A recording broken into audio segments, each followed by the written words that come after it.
Hey folks, today's Fun and Games we're going to talk about the Battle of Caudine Forks. It's called Caudine Forks because it's in Caudia, which is a region in southern Italy, and there's a river that forks in two places in this valley between the mountains.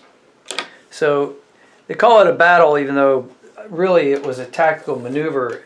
It really wasn't a battle. It took place in 321 BC between the Romans, here represented in red, and the Samnites represented in blue. This was the Second Samnite War. The Romans provoked the war, and the Samnites really didn't want this war. But when they decided to fight the Romans, what they did was they sent about 10 soldiers that were disguised as shepherds. And they all had the same story. So when the Romans came upon these seemingly local shepherds, they all told the same story, which was that the main Samnite force had gone through this valley and was besieging the town of Lucera, which was a Roman ally. And Lucera was on the coast over here, pretty far away. So this happened about 10 times because the Romans picked up 10 stragglers who told them this, or 10 shepherds, and they all had the same intelligence. So after hearing the same story 10 times, the Romans were convinced that this was true. So they decided to make haste and help their ally and also defeat the Samnite army, because then they would have the combined forces of Lucera and Rome to fight the battle.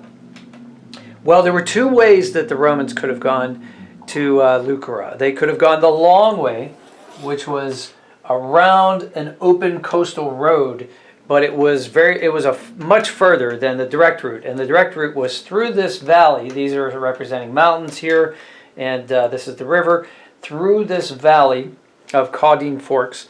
And it was a much more direct route, much faster, however not as safe.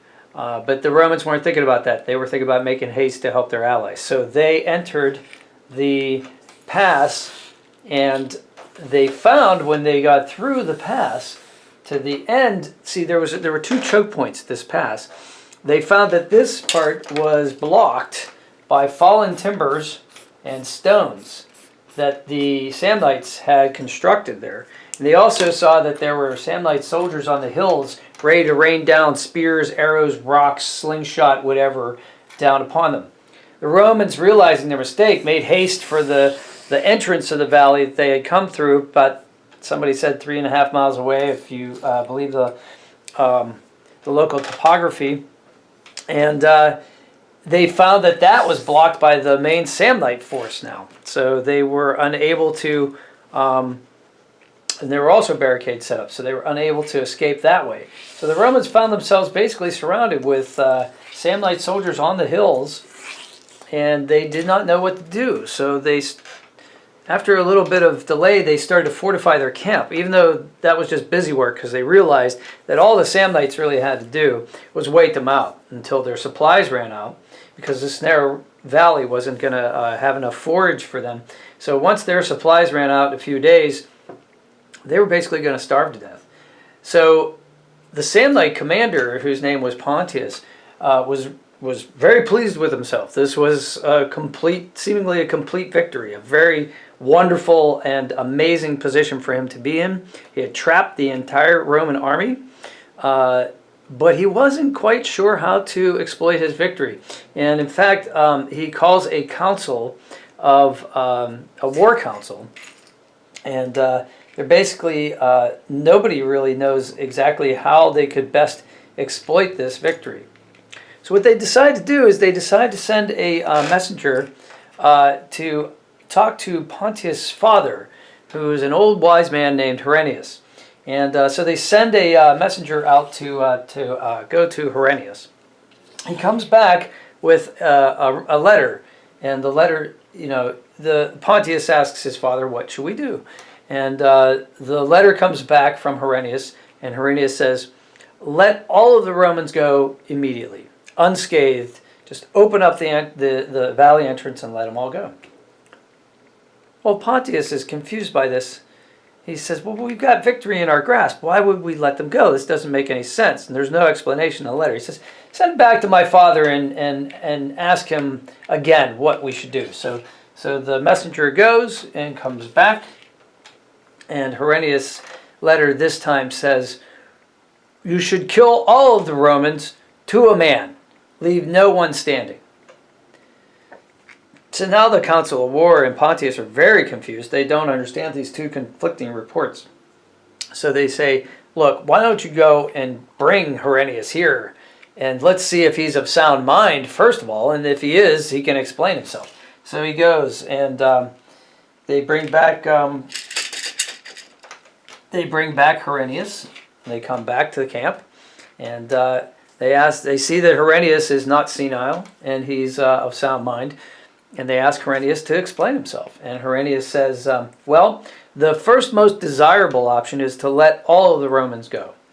Because in that case, you have shown your goodwill, and there's a possibility that you will be able to make a lasting peace with the Romans, who will be grateful that you spared their soldiers, will not forget that. And you can sign a treaty of alliance with a very powerful neighbor, and we will have peace. And Pontius says, okay, well, that's interesting, but these Romans are really mean to us. Why would we want to do that? The second option, Herennius says, is the second most desirable, which is that you kill all the Romans. You take away their power to hurt our tribe, the Samnites, for several generations. However, you leave a lasting feeling among the Romans for revenge. So eventually, a few generations from now, they will come back and they will not forget and they will attack us. But for now, we will have peace, and we'll have peace for a long time. Well, Pontius thinks about that, but that's pretty brutal as well. So he says, well, is there no middle road? And Herennius says, no, those are the only two options. Well, Pontius says, well, what if we humiliate them? What if we disarm them and we make them march back to Rome in defeat, and telling everyone of the great victory and how smart we are and how clever we are and how we out-clever them? And Herennius just shakes his head and says, no, that's the absolute worst thing you can do, because now they will be angry and you still will not have diminished their power to fight. Somehow, some way, no matter what treaty you make these Romans sign, they will find a way out of it, and eventually they will come back and attack you. Mark my words.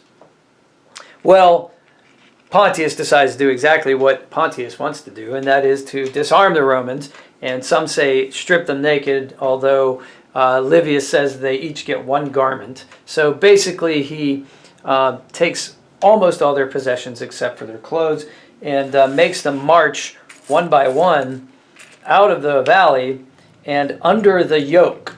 Now, under the yoke is an interesting expression, and nobody's really quite sure what that means. Is it a yoke like a yoke for oxen, or is it a symbolic yoke as like an arch made of spears that the Romans had to, Samnite spears that the Romans had to walk under with their heads bowed, symbolic of the fact that at any time the Samnites could strike them down on their naked necks and kill them. Whatever it was at the time considered to be an extremely humiliating procedure, and the Romans are forced to walk under the yoke and out of the valley and go back to the Senate in disgrace. Well, just like Herennius predicted, the Roman Senate decides to, even though they have to honor the treaty for now, they do find a loophole, and basically I can explain that in another video. But the lesson to be learned here is that the Romans do eventually attack the Samnites again, resume the war, and win a peace in their favor, even though there was a chance for this to be a great Samnite victory. Livius is trying to teach us a lesson here. There's one road that leads to peace through being gracious and honorable. There's another road that leads to victory by being cruel and brutal. The middle road leads to no desirable conclusion for your side. So that's what Livius is trying to tell us. Livius writes often, he's writing a so-called history, but he's not necessarily writing for historical accuracy. He's often writing to teach a lesson. And that's the lesson, I believe, that he was trying to teach with the Caudine forks. And the funny part of it is that, well, not the funny part, but the interesting part is it is a river that forks in two directions, so the symbolism here is of the two directions and not the middle road is pretty clear, I think, as well. So no coincidence there on Livy's part, I think. Of course, how do you apply this in real life? That's up to you. This is a military situation, and often in military situations, people will say, yes, you do not want to take a middle road. You do not want a peace where the enemy can resuscitate themselves. Versailles being an example that's given often in 1919. Certainly, if you're using any of this advice for strategic or tactical computer games, absolutely use that lesson that way. Now, in everyday life, the middle course is usually the best way. Usually, that's how the world works. You don't get everything you want. You don't get to defeat your opponent completely. You get something, they get something. That's called compromise. That's the way our society is built, or has been until recently. And that's everyday life. But that's the lesson that is in Livy, in Book 9. So if you ever want to read it yourself, that's where it is. And if you want me to elaborate on any of this, please put it in the comments below. If you like this video, please give it a like. If you don't, give it a dislike. If you subscribe, you help my channel. And if you put something in the comments below telling me you want to see more of this, I can do more of these. And you can even give me suggestions as to what you'd like the next video to be. So make it a great day, and don't go marching down any mountain defiles or valleys if you know the enemy is in proximity, at least not without doing proper reconnaissance. So with that, I say, make it a great day.